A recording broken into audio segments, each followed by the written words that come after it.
शिवानी, तो हम लोग स्टार्ट करते हैं। शिवानी ने रेस किया था हैंड्स बताने के लिए। क्वेश्चन था कि क्यों ऐसा होता है कि हम लोग जनरली जो प्रोटॉन एनएमआर यूज करते थे उसमें हम लोगों को स्प्लिटिंग दिखती है, लेकिन जो कार्बन 13 हम लोग यूज करते हैं वो हम लोग जनरली प्रोटॉन डिकपल्ड यूज करते हैं। तो इसका रीजन पूछा था मैंने। क्लीनर स्पेक्ट्रम के कारण इसका में उपयोग होता है और ये एक सबसे कम ओवरलैप करता है ये इसका पीक सबसे कम ओवरलैप करता है, मतलब बेटा ये कार्बन 30 का जो है मैम स्पेक्ट्रम, सबसे पहले स्पेक्ट्रम इसका क्लियर आता है और कार्बन सिग्नल्स का जो प्राप्त होता है कॉम्प्लेक्स और मोलिकुल्स के साथ, उसके फेवर में जो है पीक जो है सबसे कम ओवरलैप करता है। दोनों मतलब दो स्पेक्ट्रम के बीच में जो डिस्टेंस होता है वो कम ओवरलैप करता है। अच्छा, और शिवानी आप क्या बता रहे थे, आप भी बताएं। मैम हम क्वेश्चन पूछ रहे थे, क्वेश्चन ऑडिबल नहीं हो रहा था। मैंने पूछा था कि कार्बन 13 हम लोग जनरली प्रोटॉन डिकपल्ड यूज करते हैं, व्हाई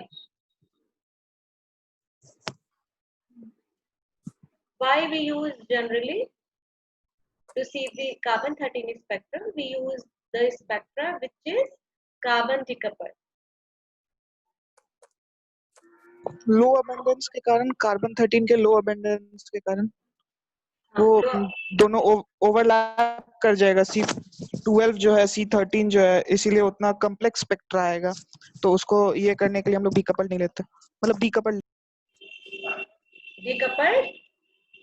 डीकपल्ड C13 इसलिए लेते हैं क्योंकि वो जो उसका लो अबंडेंस है तो कार्बन 12 का भी स्पेक्ट्रा आ जाएगा उसमें, तो इसीलिए उसको हटाने के लिए शायद कार्बन 13 का डीकपल्ड लेते हैं हम लोग। ठीक है, कार्बन 12 इनएक्टिव है और कार्बन 13 एक्टिव है, तो आई कार्बन 12 का आई 0 है और कार्बन 13 का आई 1 है, इसलिए हम लोग डीकपल मतलब कार्बन 13 लेते हैं डीकपल ऑफ प्रोटॉन। डीकपलिंग मतलब क्या है? डीकपलिंग मतलब कि मतलब उसका कोई स्प्लिट नहीं करेगा वो क्या नहीं करेगा अक्षर? मैम स्प्लिट नहीं करेगा, जैसे उसका मतलब दूसरे कार्बन मतलब कपल एडजस्ट, मतलब कि जो एडजेसेंट कार्बन है, जैसे हम लोग ने J3 J2 J1 कपलिंग देखी थी प्रोटॉन के केस में, प्रोटॉन एनएमआर के केस में, वैसा कार्बन 13 में नहीं होता है ना। आप लोग ने जो भी आंसर दिया वो सारे थोड़े थोड़े थोड़े करके सही है। हम लोग इसको आज इसी को डिटेल से पढ़ेंगे कि ये है क्यों, और इसका एक एक चीज पढ़ेंगे कि J3 होगा J2 होगा, और हम लोग कपल्ड स्पेक्ट्रा भी पढ़ेंगे और जो डीकपल्ड स्पेक्ट्रा हम लोग पढ़ते हैं वो भी पढ़ेंगे। ठीक है, हम लोग आइए सबसे पहले देखते हैं कि अगर कार्बन 13 कपल्ड हो तो क्या होगा। ठीक है, मैं एक स्क्रीन शेयर कर रही हूँ आपसे।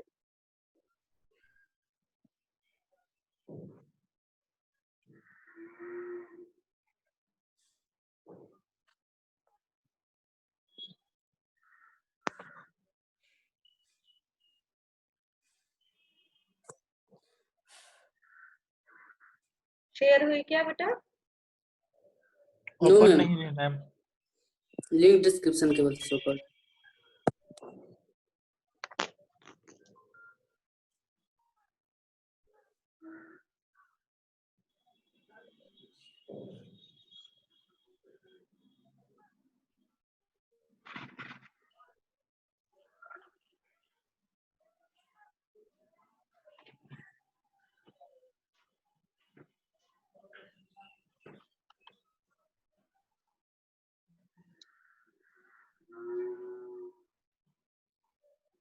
अभी शेयर हो रहा होगा। जी मैम आ गया है ना। ये जो आप लोग को जो भी रेंजेस हैं, ये रेंजेस हम लोग डिस्कस कर लिए थे पीपीटी के थ्रू। अब हम लोग आगे देख रहे हैं, जो मैंने बताया कि क्यों हम लोग दोनों तरीके के स्पेक्ट्रा देखेंगे।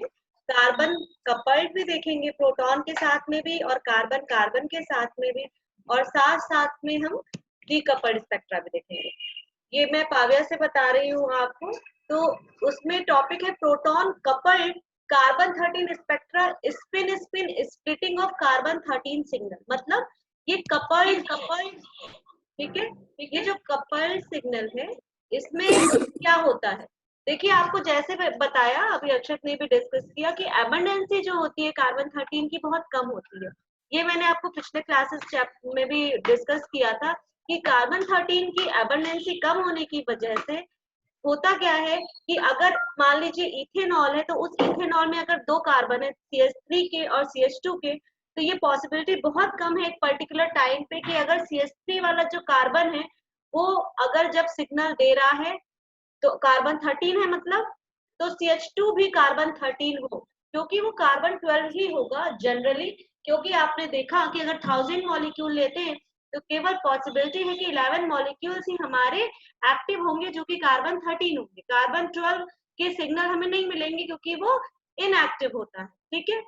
अब प्रोटॉन में क्या होता है कि प्रोटॉन की कपलिंग होती है, क्योंकि जो प्रोटॉन प्रोटॉन होते हैं वो होमोन्यूक्लियर कपलिंग हम देखते हैं।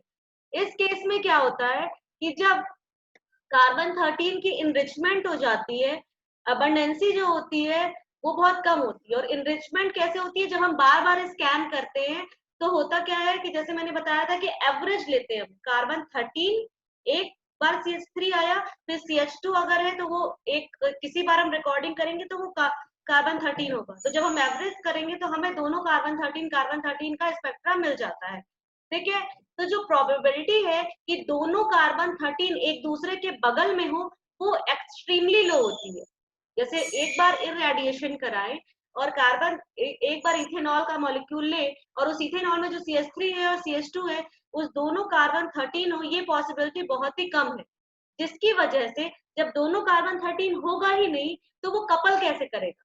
तो मेरी ये बात समझ में आई कि यहाँ पे जो कार्बन कार्बन कपलिंग है वो इसलिए नहीं होती है क्योंकि ये होती है, ये मैं नहीं कह रही हूँ कि एकदम ही नहीं होती है, it's a very very low chance, but it can be.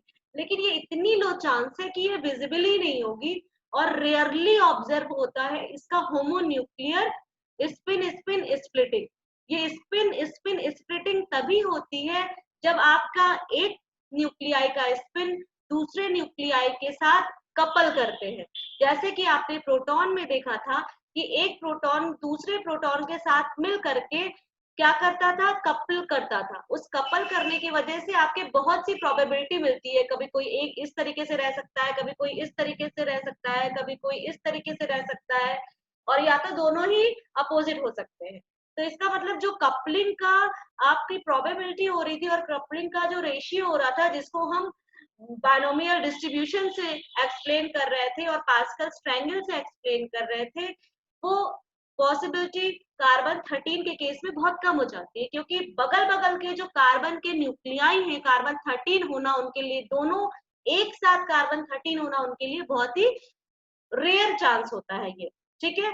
तो जो स्पिन स्पिन स्प्लिटिंग पैटर्न है इन दोनों कार्बन 13 के बीच में इंटरेक्शन का, ये भी प्रोबेबिलिटी बहुत ही कम हो जाती है। जो स्पिन होते हैं प्रोटॉन्स के जो डायरेक्टली अटैच होते हैं कार्बन 13 से, वो आपके इंटरेक्ट नहीं करते हैं। अब बचते हैं प्रोटॉन। हाँ, प्रोटॉन कपल करते हैं और सेम करते हैं, N+1 रूल से करते हैं। मतलब अगर उस कार्बन पे बगल में प्रोटॉन लगा है, जैसे आप लोग ये फिगर देखिए, अगर ये कार्बन 13 स्पेक्ट्राई है, कार्बन 13 में देखिए यहाँ पे कार्बन 13 3 प्रोटॉन दे रहा है क्योंकि उसके बगल में 3 प्रोटॉन लगे हैं। यहाँ पे कार्बन 13 दो की वजह से 3 दे रहा है क्योंकि यहाँ पे 2 प्रोटॉन लगे हैं। नॉर्मल N+1 रूल लग रहा है कि बगल में जितने प्रोटॉन उतनी ज्यादा आपकी एक प्लस करके स्प्लिटिंग। तो आपके अगर कार्बन 13 के बगल में एक प्रोटॉन है तो 2 आएगा पीक, अगर कार्बन 13 के बगल में कोई भी प्रोटॉन नहीं है तो आपकी सिंगलेट आएगी। ये बात मेरी समझ में आ रही है कि कार्बन कार्बन जो कपलिंग है वो बहुत ही रेयर अकरेंस है। उसका रीजन साफ साफ है इसकी अबंडेंसी। कार्बन 13 का होना बहुत ज्यादा कम होती है प्रोबेबिलिटी कि बगल बगल में कार्बन 13 हो एक साथ, इसलिए उसकी स्प्लिटिंग रेयर केस में ऑब्जर्वेबल है। दूसरी बात है जब हेट्रोन्यूक्लियर कपलिंग होती है। हेट्रोन्यूक्लियर कपलिंग मतलब कि जब कार्बन 13 प्रोटॉन से के न्यूक्लियाई से सिग्नल करते हैं। कपलिंग मतलब ही यही है कि जो न्यूक्लियाई बगल बगल हैं वो कपल करके स्प्लिट कर जाते हैं। क्यों स्प्लिट करते हैं? क्योंकि वो जो न्यूक्लियाई हैं वो अलग अलग रेशियो में उस पेयर कर सकते हैं। जितने प्रोटॉन होंगे उतने ही ज्यादा आपका डिस्ट्रीब्यूशन होगा, उतने ही आप बायनोमियल डिस्ट्रीब्यूशन उसके रेशियोज बना सकते हो। तो उसी तरीके से देखिए इसमें साफ साफ है, आई थिंक ये एकदम क्लियर होगा कि इसमें देखिए स्प्लिटिंग दी है आपकी कि अगर कार्बन के बगल में 3 प्रोटॉन तो आपका क्वाड्रेट आएगा, 2 प्रोटॉन तो ट्रिपलेट आएगा, 1 प्रोटॉन तो डबलेट आएगा और 0 प्रोटॉन तो सिंगलेट आएगा। ये जो स्पेक्ट्रा है ये कार्बन 13 का स्पेक्ट्रा है। दैट मीन्स कि your spectra will look like this. ठीक है, आपका जो स्पेक्ट्रा होगा वो फिगर में कैसा दिखेगा? इस तरीके से दिखेगा। सबको विजिबल है? जी मैम। मैम थोड़ा स्क्रॉल नीचे कीजिए Yes, मैम, ma'am. ऊपर का स्क्रीनशॉट लेना है। ये आपके मैं काव्या से बता रही हूँ, आप स्क्रीनशॉट ले लो, साथ साथ में आप इसको काव्या से एक बार पढ़ भी लेना, जिससे कि आप लोगों को आसानी होगी। क्योंकि मैं बार बार बच्चों को बोलती हूँ कि मैं केवल एक एड हूँ, एक माध्यम हूँ आप लोगों को चीजों को अवगत कराने में। बाकी आप लोग का जो ब्रेन है वो मुझसे बहुत ज्यादा स्मार्ट और एक्टिव है, तो आप लोग बहुत ज्यादा उसका अच्छे से एनालिसिस करके अच्छे से कॉन्सेप्चुअल मीनिंग निकाल सकते हो। ठीक है, हम लोग आगे देखते हैं इसको।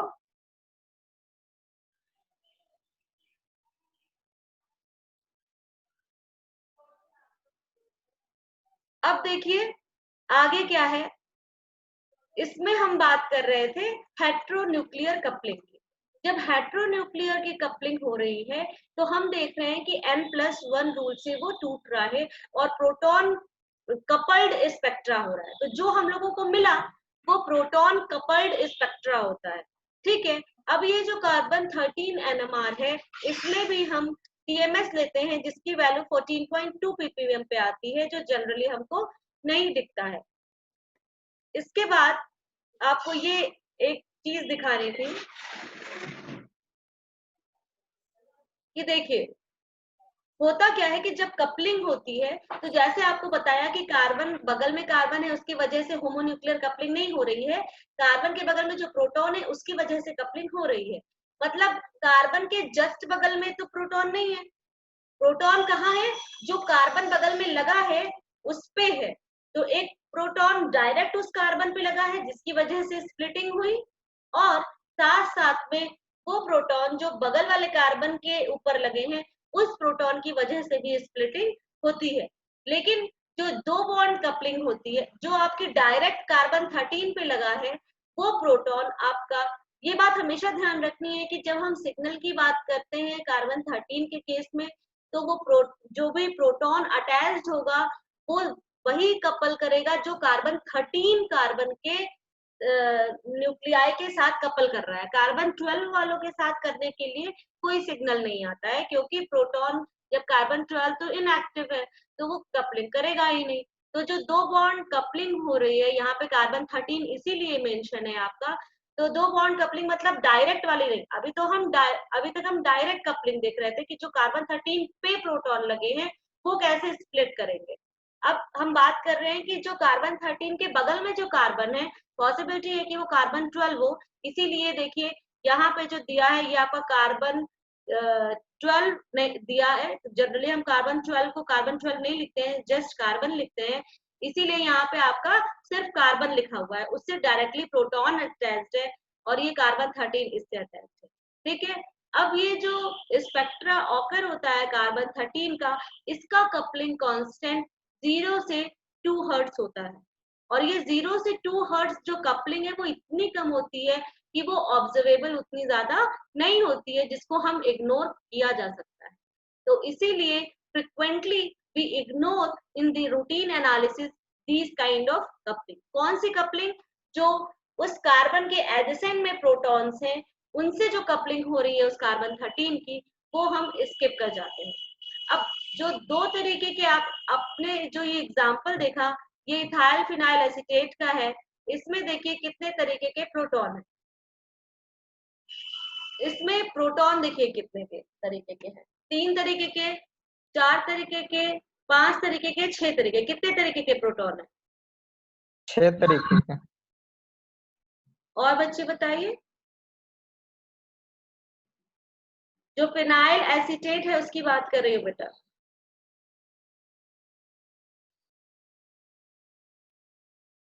मैम 4 तरीके के। फिनाइल एसीटेट में प्रोटॉन बोल रही हूँ, 4 तरीके के सोनल ने बोला। और आप बताओ, और कोई बताओ। 6 तरीके। 6 तरीके। और एक और कोई बता दो। 4 तरीके के। 6 तरीके के। ठीक है, 2 बच्चों ने 4 बोला और 2 बच्चों ने 6 बोला। एक बार फिर से आप देखिए तो।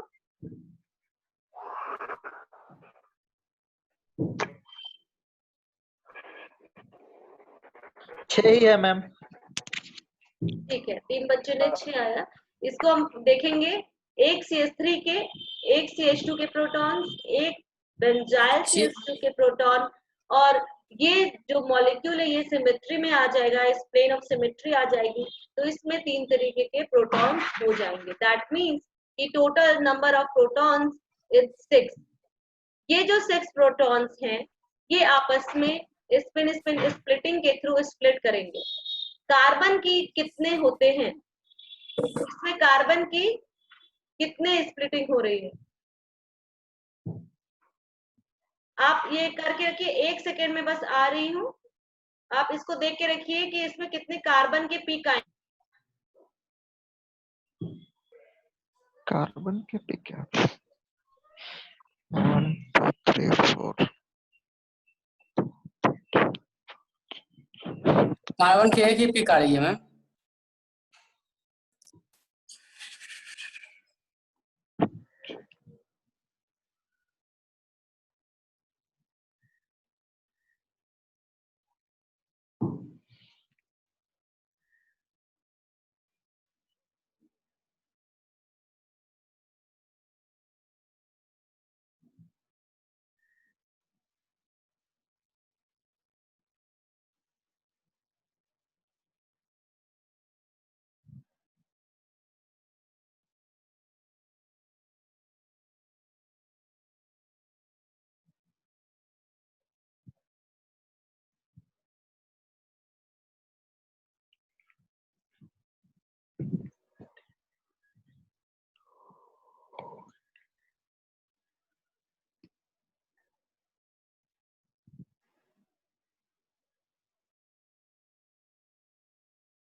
अक्षत ने 10 बोला, और कोई बोल रहा है?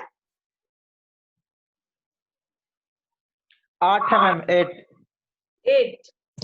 मैम 8। अक्षत 10 क्यों बोल रहे थे बेटा? राहुल 10 बोल रहे हैं, अक्षत 10 बोल रहे हैं। मैम सिमेट्री को नहीं लिए थे ध्यान में। ओके, जो बेंजीन रिंग है ना वो आपकी सिमेट्री में आ जाएगी, तो 2 और 6, 3 और 5 ये एक सिग्नल देंगे आपके। ठीक है, तो एक सिग्नल, और एक्चुअली वो इतने ज्यादा, ये देखिए ये 2 6 से आ रहा है, ये 3 5 से आ रहा है, दिख रहा है ना? जी। जो प्रोटॉन कपल्ड है वो तो ऐसे आ रहा है, और जो प्रोटॉन डीकपल्ड है उसी के जस्ट नीचे देखिए बना हुआ है, उसमें कैसे आ रहा है।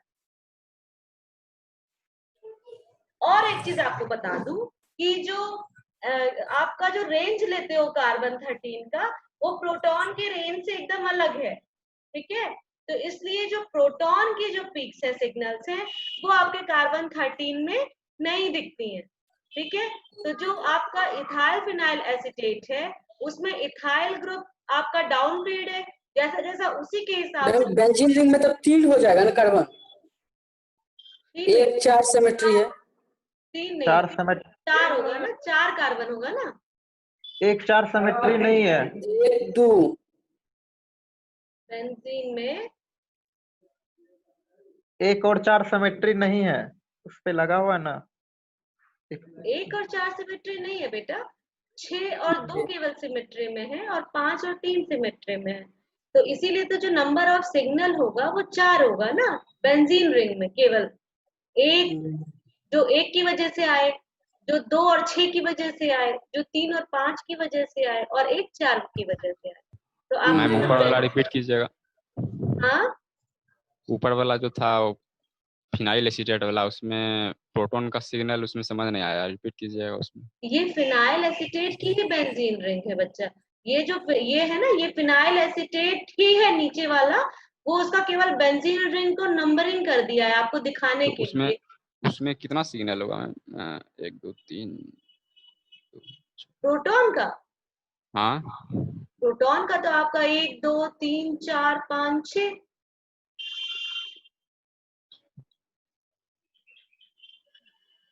आपको रुकिए, 7 2 CH2 का तो मैम 2 होगा ना। CH2 का दोनों प्रोटॉन का इन्वायरमेंट तो अलग ना है। हाँ, दोनों अलग अलग काउंट किया गया है तो फिर 6 पड़ता है। उसका भी 1 2 अलग अलग होगा। और फिनाइल का तो पांचों हाइड्रोजन नहीं, का अलग अलग होगा क्या? बेंजीन रिंग का 3 ऊपर 3। अलग अलग कब होता है?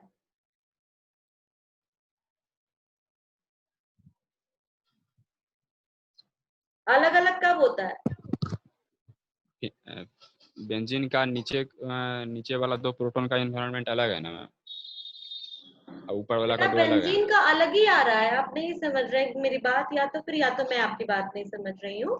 देखिए, बेंजीन के 4 प्रोटॉन अलग ही आ रहे हैं।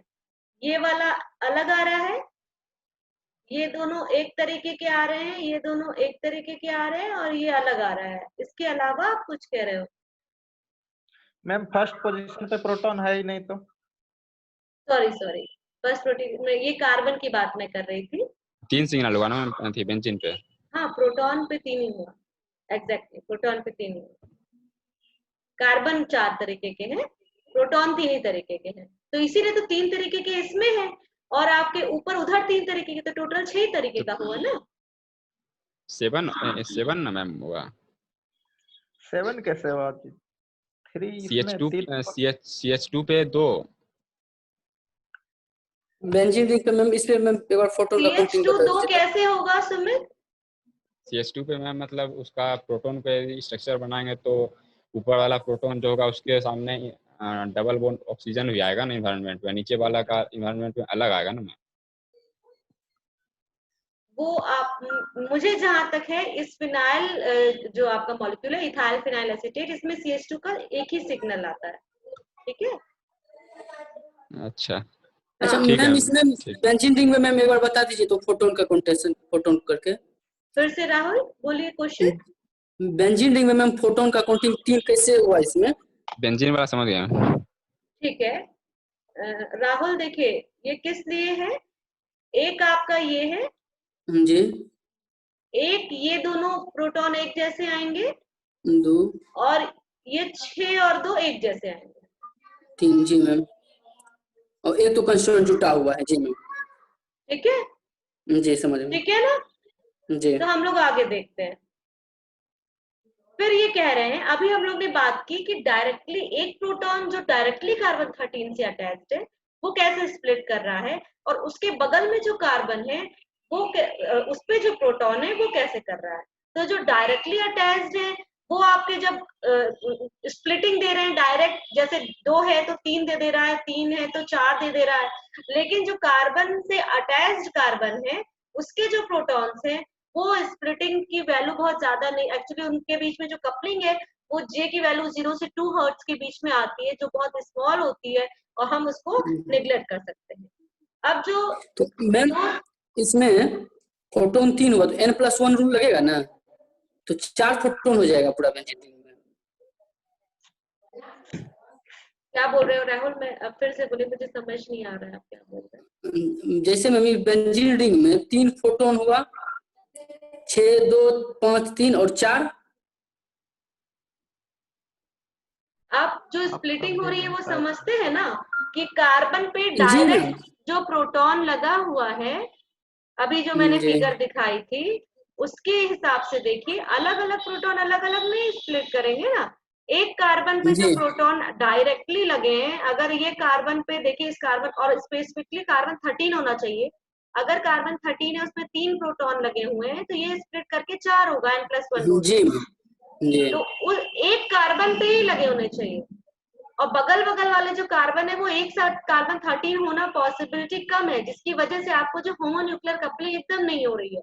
हेट्रोन्यूक्लियर हम स्टडी कर रहे हैं, उस हेट्रोन्यूक्लियर में भी जो डायरेक्टली अटैच्ड है वो तो होगा, लेकिन जो बगल वाले हैं क्योंकि उनकी पॉसिबिलिटी बहुत कम है, देख रहे हैं जे की वैल्यू 0 से 2 है, क्योंकि ये जो कार्बन है ये कार्बन 12 हो सकता है, तो इसलिए इसको हम निग्लेक्ट कर सकते हैं। ठीक है, अब हम आगे बढ़ते हैं। तो जो आगे हम बढ़ रहे हैं, जो इसमें आगे जो वैल्यूज दी हुई हैं पीपीएम लेवल पे, ये आप लोग ने नंबर ऑफ सिग्नल और जब वैल्यू सिग्नल की पिछले में देखा था, उसमें आप लोग ने देख लिया था कि जो इलेक्ट्रोनेगेटिव से अटैच्ड है वो थोड़ा सा डिशील्डेड हो जाएगा, और जो इसमें कम, जिसमें ज्यादा प्रोटॉन्स लगे हैं, जिसमें इलेक्ट्रॉन डेंसिटी ज्यादा है, इलेक्ट्रॉन रिलीजिंग ग्रुप्स लगे हुए हैं, उसकी शील्डिंग ज्यादा हो जाएगी और वो अप फील्ड हो जाएगा या शील्डेड रीजन में चला जाएगा। ठीक है, तो जो प्रोटॉन कपल्ड स्पेक्ट्रा होता है लार्जर मॉलिक्यूल्स के लिए, ये तो बहुत छोटा मॉलिक्यूल्स था, लेकिन जो बड़े बड़े बहुत बड़े बड़े मॉलिक्यूल्स होते हैं, जो 10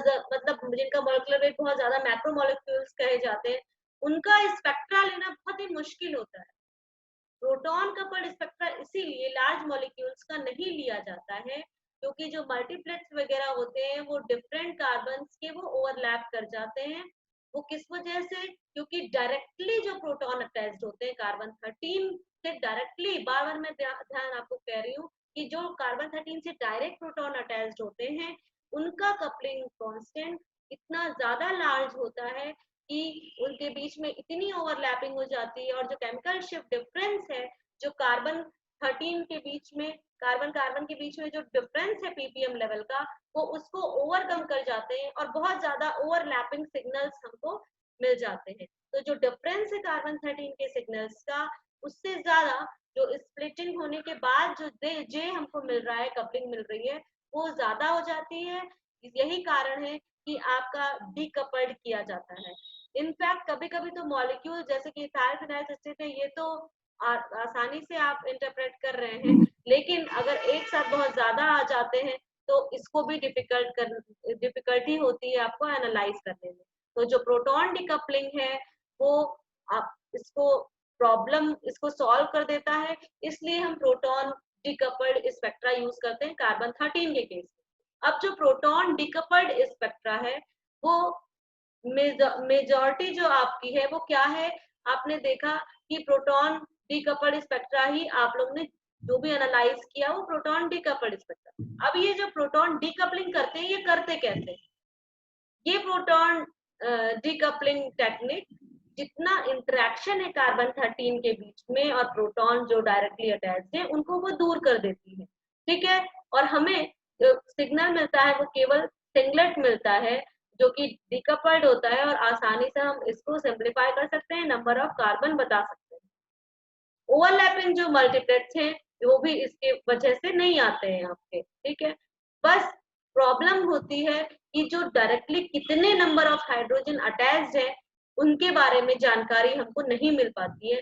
छोटे केस, जो छोटे मॉलिक्यूल होते हैं उनके केस में हम कभी कभी प्रोटॉन कपल्ड स्पेक्ट्रा ले लेते हैं, जबकि हेलो करते हैं, गुड मॉर्निंग क्लास करते हैं। जो प्रोटॉन डिकपलिंग है इसीलिए हम प्रेफर करते हैं। हाँ ऋषु बोलिए, क्या प्रॉब्लम है बेटा?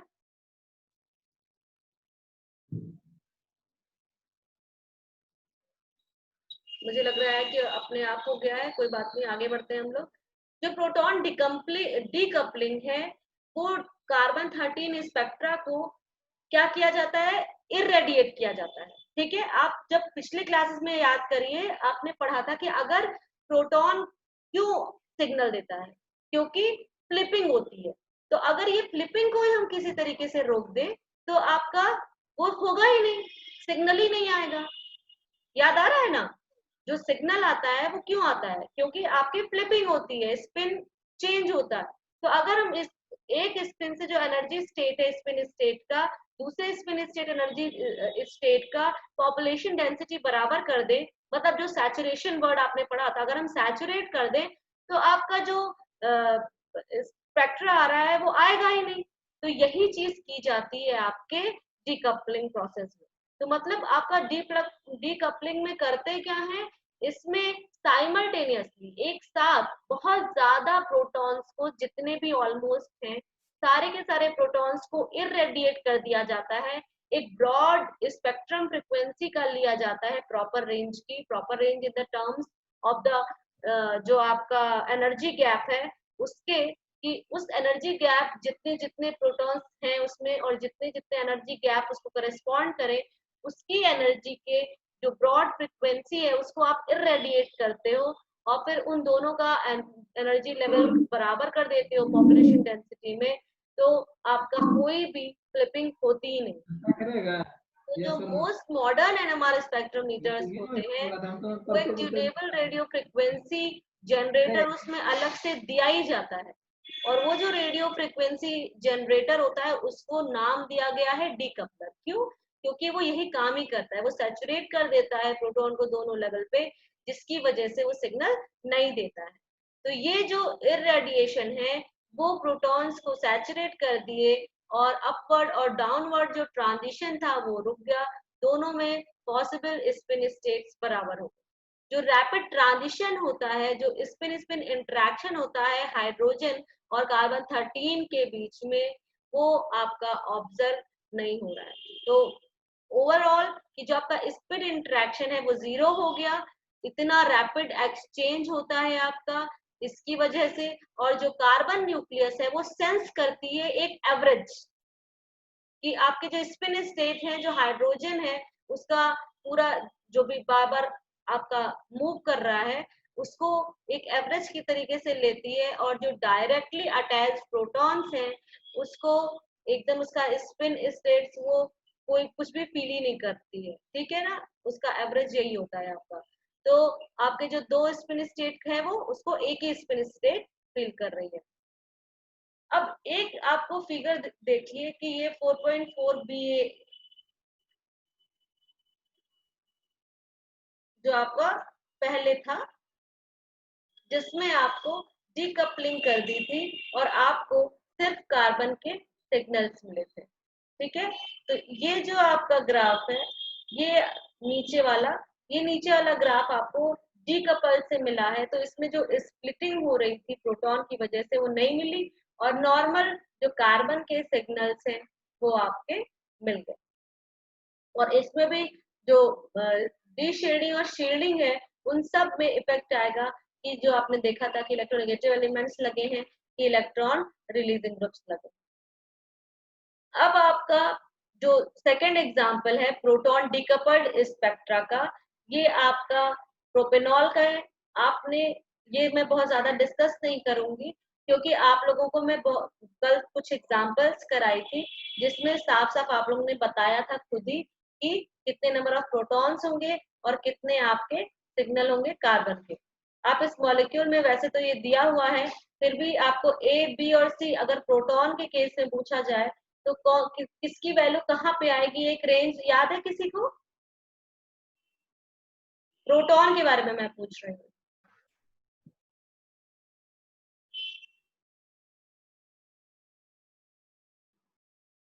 प्रोटॉन एनएमआर बताइए किसका कहाँ आएगा? CH2 है डायरेक्टली OH से अटैच्ड, फिर CH2 है और फिर CH3 है, ये कहाँ कहाँ आएगा?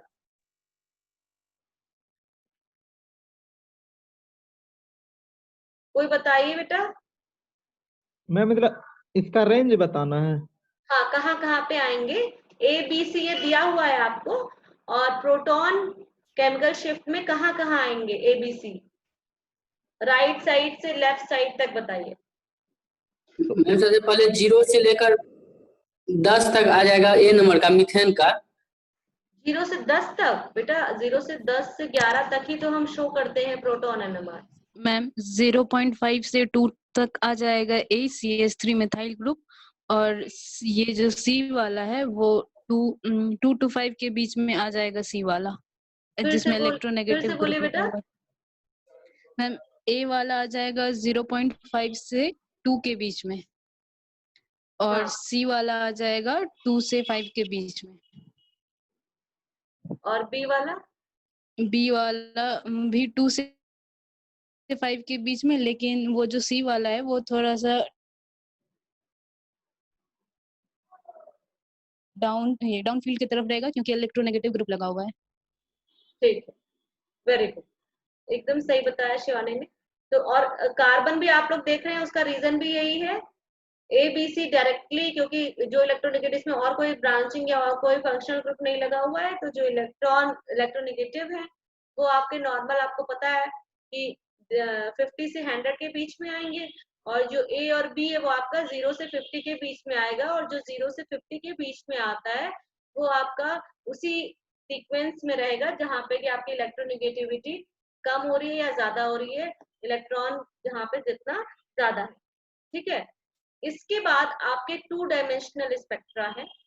2 डायमेंशनल स्पेक्ट्रा के पहले हम लोग कुछ चीजें और देख लेंगे एक बार। 2 डायमेंशनल स्पेक्ट्रा आपके BSc के लेवल में उतने ज्यादा इम्पोर्टेंट नहीं है, कभी कभी आपके जैम के क्वेश्चन में बहुत ही शॉर्ट में आता है, तो बहुत ज्यादा इम्पोर्टेंट नहीं है, लेकिन फिर भी you should know what is, at least definition you should know.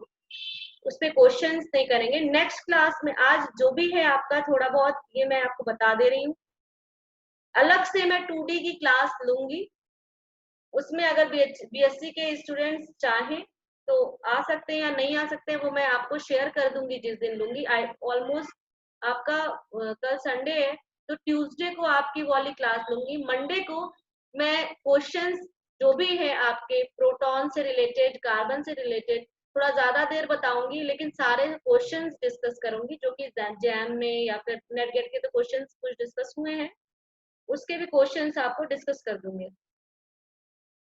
तो होपफुली बुधवार से आपका स्टीरियो केमिस्ट्री हम लोग स्टार्ट करते हैं।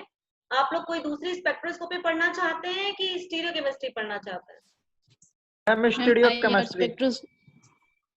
Ma'am studio chemistry. अच्छा, मैं स्टीरियो केमिस्ट्री बोल रही हूँ, रेज करिए कितने हैंड्स आ रहे हैं, मैं देखूं काउंट करूंगी टोटल कितने number of students stereo chemistry पे हाथ उठा रहे हैं।